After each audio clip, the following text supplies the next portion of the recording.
अस्सलाम वालेकुम second year class. आज जो टॉपिक हमने पढ़ना है ये है charge on an electron by Millikan's method. तो बच्चों आर ए मिलीकन एक साइंटिस्ट था जिसने 1909 में इलेक्ट्रॉन पे किसी भी इलेक्ट्रॉन पे चार्ज की वैल्यू मालूम की कि इलेक्ट्रॉन पे कितना चार्ज होता है। ये उसकी स्कीमेटिक डायग्राम है। अब इस डायग्राम के बारे में मैं थोड़ा सा आपको बताऊंगी। ये देखें, ये आपको पी और पी प्राइम दो प्लेट्स नज़र आ रही हैं। ये अपर प्लेट है जिसके यहाँ सेंटर में छोटा सा एक इस तरह का होल है ऑयल ड्रॉपलेट गिरने के लिए, ठीक है। और ये लोअर प्लेट है। लोअर प्लेट को बैटरी के नेगेटिव टर्मिनल के साथ और अपर प्लेट को बैटरी के पॉजिटिव टर्मिनल के साथ मिला दिया। तो पी प्राइम प्लेट्स हैं जिनको बैटरी के अपर और नेगेटिव नीचे वाली प्लेट को नेगेटिव टर्मिनल के साथ और अपर प्लेट को पॉजिटिव टर्मिनल के साथ मिला के पोटेंशियल डिफरेंस हमने यहाँ कायम किया हुआ है। अब यहाँ डी इन दोनों प्लेट्स के दरमियान जो डिस्टेंस है, सेपरेशन है, उसको डी का नाम दिया हुआ है। डी डिस्टेंस या इन दोनों प्लेट्स के दरमियान सेपरेशन है। एच क्या है? होल। ये देखें अपर प्लेट के दरमियान में एक होल है। ये होल क्यों है? ताकि यहाँ से जो ऑयल ड्रॉपलेट्स जिन पे चार्ज होगा वो यहाँ से गिरें तो यहाँ आ सकें।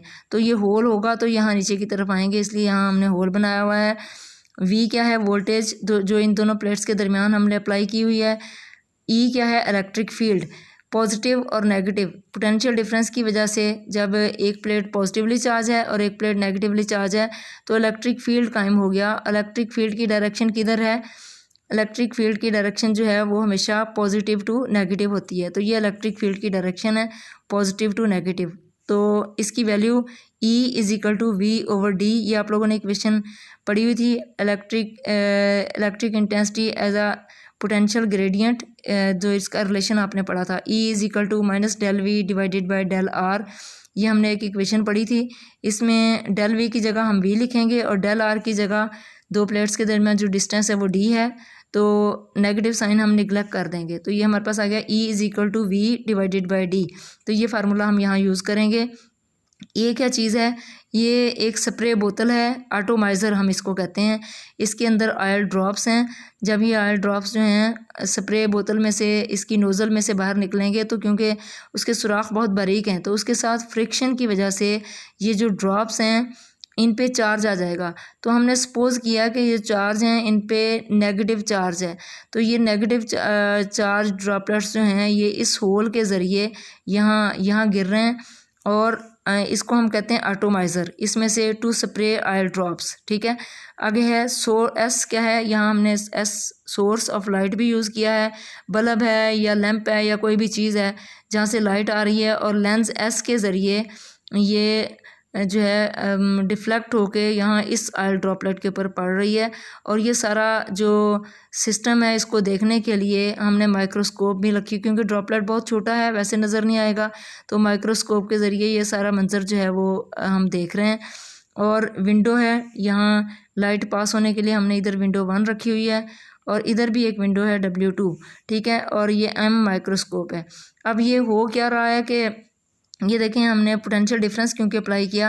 इलेक्ट्रिक फील्ड है और इलेक्ट्रिक फील्ड की डायरेक्शन जो है वो डाउनवर्ड है, आपको पता है, पॉजिटिव से नेगेटिव की तरफ होती है। अब ये ऑयल ड्रॉपलेट जो हैं जब ये यहाँ से बाहर आएंगे तो फ्रिक्शन की वजह से इन पे चार्ज आ जाएगा, इन पे नेगेटिव चार्ज है। अब ये जब नीचे की तरफ यहाँ आएंगे तो इन पे दो फोर्सेस एक्ट कर रही हैं। एक तो इसका वेट है जो कि डाउनवर्ड डायरेक्शन में एक्ट कर रहा है, वेट इसका डाउनवर्ड डायरेक्शन में है। और क्योंकि ये जो ड्रॉपलेट है इस पे नेगेटिव चार्ज है, तो नेगेटिव चार्ज है, लेकिन आपने क्या देखा था कि अपर प्लेट जो थी वो पॉजिटिव थी और लोअर प्लेट क्या थी?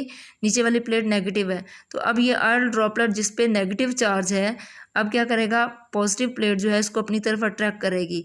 तो हमने यहाँ पोटेंशियल डिफरेंस ऐसा अप्लाई करना है, इसकी वैल्यू चेंज करके ऐसा अप्लाई करना है कि ऑयल ड्रॉपलेट जो है नीचे गिरने की बजाय यहाँ सस्पेंड हो जाए, इस पे अपवर्ड फोर्स और डाउनवर्ड फोर्स बराबर हो जाए। तो डाउनवर्ड फोर्स तो क्योंकि वेट की वजह से उस पर एक्ट कर रही है, जितना वेट होगा उतनी ही उस पर नीचे की तरफ फोर्स एक्ट कर रही होगी, नीचे गिर रहा होगा।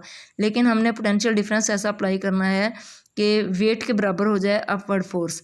तो अब ये ड्रॉपलेट जो है यहाँ सस्पेंड हो जाएगा, यहाँ रुक जाएगा, नीचे नहीं गिरेगा। हमने कहा कि उसका फोर्स ऑफ ग्रेविटी जो कि उसके वेट के बराबर है, ये जो है जो उस पर इलेक्ट्रिक फील्ड की वजह से फोर्स एक्ट कर रही है उसके बराबर है। दोनों फोर्सेस ने एक दूसरे को बैलेंस कर लिया और ड्रॉपलेट यहाँ सस्पेंड हो गया। तो ये इलेक्ट्रिक फील्ड की फोर्स कितनी एक्ट कर रही है, ये भी आपने एक इक्वेशन पढ़ी थी, E is equal to f over q. तो एफ हमारे पास ई क्यू के इक्वल आ गया, तो हमने लिखा हुआ है f e is equal to e q. दोनों फोर्सेस ने एक दूसरे को बैलेंस कर लिया, ड्रॉपलेट जो है वो सस्पेंड हो गया। तो डाउनवर्ड फोर्स अपवर्ड फोर्स के इक्वल है। एम जी इसकी वैल्यू लिखी और इसकी वैल्यू लिखी क्यू ई, दोनों ने एक दूसरे को बैलेंस कर लिया। अब ये ई जो हमने इक्वेशन है, इक्वेशन में ई इलेक्ट्रिक फील्ड आ रहा है, ये मैंने अभी आपको बताया था वी ओवर डी के इक्वल है। तो अब ये इक्वेशन क्या बनी, एम जी और क्यू और ई की जगह हमने वी ओवर डी पुट कर लिया, ये पुट कर लिया। अब हम ये चार्ज, क्योंकि हम मालूम करना चाहते हैं चार्ज ऑन एन इलेक्ट्रॉन या आयल ड्रॉप, तो क्योंकि आयल ड्रॉप पे नेगेटिव चार्ज है, तो ये चार्ज मालूम कर लिया। यहाँ चार्ज क्यू यहीं रहेगा, ये डी उधर जाके क्या हो जाएगा, मल्टीप्लाई हो जाएगा, और ये वी इधर आके क्या हो जाएगा, डिनोमिनेटर में डिवाइड हो जाएगा। तो m g d over v, ये हमारे पास इक्वेशन आ गई। अब हमने यहाँ अब हम क्या करेंगे कि ये जो हमने इलेक्ट्रिक फील्ड कायम किया था, ये हमने इसकी वैल्यू तो मालूम कर ली, एक फार्मूला हमने मालूम कर लिया, ड्रॉपलेट को सस्पेंड भी कर दिया। अब हम क्या करेंगे, अब हम ये जो इलेक्ट्रिक फील्ड हमने कायम किया हुआ है इसको स्विच ऑफ करेंगे। इसका मतलब ये है कि पोटेंशियल डिफरेंस हम ख़त्म करेंगे, बैटरी को हम हटा देंगे। अब क्या होगा, इस पे आयल ड्रॉपलेट पे अपवर्ड फोर्स जो है वो ख़त्म हो जाएगी। अब ये वेट इसका डाउनवर्ड डायरेक्शन में है, ये डाउनवर्ड डायरेक्शन में गिरेगा, लेकिन एक और फोर्स इस पे एक्ट कर रही है, कौन सी, ड्रैग फोर्स, जो कि एयर रेजिस्टेंस की फोर्स है, वो इस पे अपवर्ड डायरेक्शन में, वेट डाउनवर्ड डायरेक्शन में, ड्रैग फोर्स अपवर्ड डायरेक्शन में। बच्चों आप लोगों ने फर्स्ट ईयर के 6 चैप्टर फ्लूइड डायनामिक्स में इसकी वैल्यू भी पढ़ी हुई है। ड्रैग फोर्स की वैल्यू होती है 6 pi eta r v T.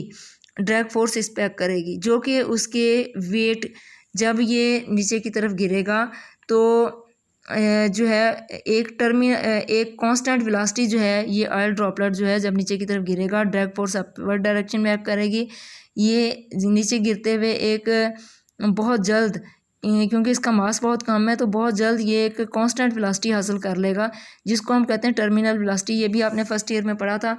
तो ये we T terminal velocity attain कर लेगा, जो कि कांस्टेंट वेलोसिटी हो गई, जो इसके वेट के बराबर है। जब ये अपवर्ड फोर्स और डाउनवर्ड टर्मिनल वेलोसिटी कब ये अटेन करेगा, जब वेट डाउनवर्ड डायरेक्शन में और ड्रैग फोर्स अपवर्ड डायरेक्शन में एक्ट करेंगे और दोनों एक दूसरे के इक्वल होंगे, उस वक्त ड्रॉपलेट की वेलोसिटी जो है वो कांस्टेंट हो जाएगी, कांस्टेंट वेलोसिटी से नीचे की तरफ गिरने लगेगा।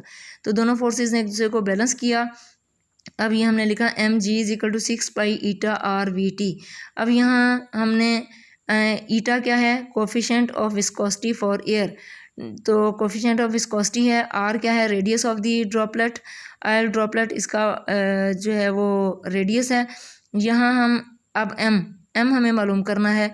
एम कैसे मालूम करेंगे, एम जो है वो हम डेंसिटी के फार्मूले से मालूम करेंगे।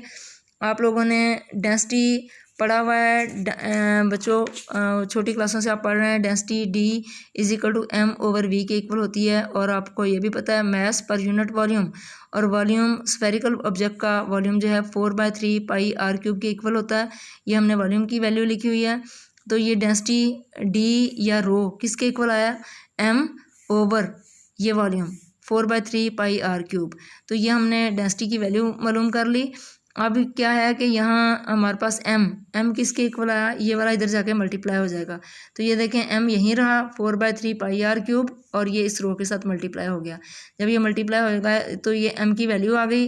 अब ये एम की वैल्यू जो है, जो अभी हमने पीछे एक इक्वेशन की थी, कौन सी इक्वेशन की थी हमने, यहाँ इस इक्वेशन में हमने एम की वैल्यू पुट कर देंगे। एम की वैल्यू क्या आई, 4/3 पाई आर क्यूब रो जी और 6 pi eta r v T. ये हमने इक्वेशन अभी जो की है देखेंगे हम, 4/3 pi r cube rho is equal to m, और वो उसी इक्वेशन में कौन सी इक्वेशन थी, इक्वेशन थी m g is equal to 6 pi eta r v T.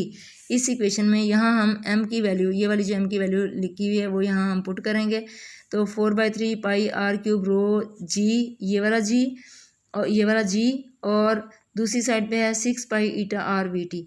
तो यहाँ से हम आर, ये आर क्यूब है और ये इधर आर है, एक आर